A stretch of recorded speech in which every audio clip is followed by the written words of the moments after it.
Halo,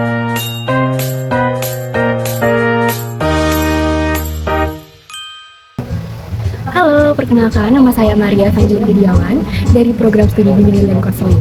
Pada kesempatan ini, saya akan memaparkan kajian pedagogi kritis mengenai kasus ABK Sea Dragon dalam penyelundupan sabu seberat 2 tahun.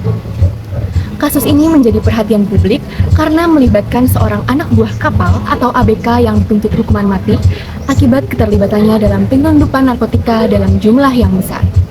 Di satu sisi, tindakan ini jelas merupakan kejahatan yang serius, yang berdampak besar bagi masyarakat, terutama generasi muda.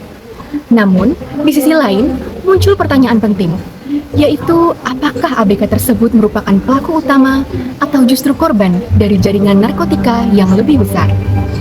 Banyak ABK diketahui berasal dari latar belakang ekonomi yang rendah, memiliki keterbatasan pendidikan, serta minim pemahaman hukum. Hal ini membuat mereka rentan dimanfaatkan oleh pihak-pihak yang memiliki kekuasaan lebih besar.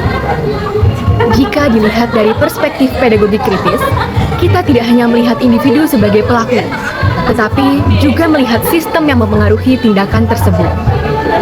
Dalam hal ini, ABK bisa saja berada dalam posisi yang tidak sepenuhnya bebas, karena adanya tekanan ekonomi, tuntutan pekerjaan, atau bahkan manipulasi dari jaringan besar. Hal ini sejalan dengan teori ekologi Bronfman Brenner yang menjelaskan bahwa perilaku individu dipengaruhi oleh berbagai lingkungan, mulai dari keluarga, pekerjaan, hingga sistem sosial yang lebih luas. Selain itu, dalam pendekatan humanistik Carl Rogers, setiap individu memiliki potensi untuk berkembang.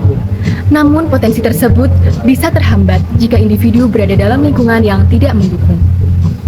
Dari sini, kita bisa melihat bahwa menjatuhkan hukuman mati tanpa memahami konteks secara menyeluruh berpotensi mengabaikan aspek kemanusiaan. Selain itu, dalam sistem hukum juga sering terjadi ketimpangan, di mana pelaku lapangan dihukum berat, sementara aktor utama atau jaringan besar sulit tersentuh hukum. Dalam perspektif bimbingan dan konseling, pendekatan yang lebih diutamakan adalah pendekatan advokasi dan rehabilitatif, bukan hanya hukuman semata. Dalam kasus ini, bimbingan dan konseling memiliki peran penting, khususnya dalam bidang advokasi dan mediasi. Konselor dapat berperan sebagai advokat yang membantu memperjuangkan hak individu, terutama bagi mereka yang berada dalam posisi yang rentan.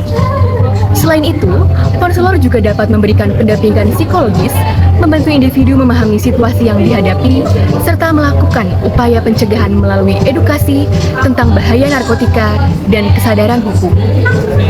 Sebagai kesimpulan, kasus ABK Sea Dragon bukan hanya persoalan hukum, tetapi juga persoalan sosial dan kemanusiaan yang kompleks. Oleh karena itu, diperlukan pendekatan yang tidak hanya menekankan hukuman, tetapi juga mempertimbangkan keadilan sosial dan kondisi individu. Sebagai calon konselor, kita diharapkan mampu memiliki kepekaan sosial, berpikir kritis, serta berperan aktif dalam membantu individu di dalam masyarakat.